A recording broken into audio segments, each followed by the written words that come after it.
Mohadi police स्टेशनच्या महिला प्रभारी अधिकारी श्रीमती शिल्पा गोपीचंद पाटील यांनी श्रीमान पोलीस अधीक्षक श्रीकांत धिवरे साहेबांच्या मार्गदर्शनाखाली जबरदस्त कामगिरी करीत साधूच्या वेशात लुटमार करणाऱ्या टोळीचा पर्दाफाश करीत त्यांना जेरबंद केलाय। या उत्कृष्ट कामगिरीमुळे मोहाडी पोलीस स्टेशनचे व त्यांच्या कौतुकास्पद कामगिरीचे सर्वत्र कौतुक होत आहे।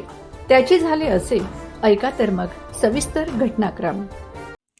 साधूचा वेश धारण करून लढिंग घाटात प्रवाशांना लुटणाऱ्या आंतरराज्य टोळीच्या मुसक्या आवळण्यात मोहाडी नगर पोलिसांना मोठे यश आले आहे।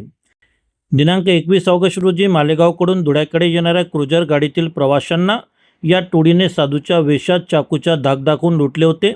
या प्रकरणी गुन्हा दाखल होताच पोलिसांनी तत्काळ तपासाची चक्रे फिरवत गरताळबारी परिसरातून मुख्य आरोपी जागीरनाथ बाबूनाथ नाथ सफेरे याला ताब्यात घेतले।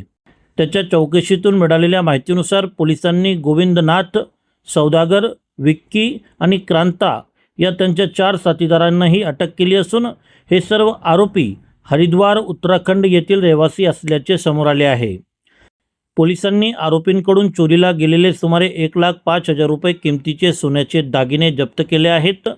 पोलीस अधीक्षक श्रीकांत धिवरे यांच्या मार्गदर्शनाखाली मोहाडी नगर पोलीस ठाण्याच्या प्रभारी अधिकारी शिल्पा गोपीचंद पाटील यांच्या पथकाने ही कौतुकास्पद कामगिरी केली आहे। या घटनेमुळे अशा प्रकारे होणाऱ्या अनेक गुन्ह्यांना आळा बसण्याची शक्यता वर्तवली जात आहे।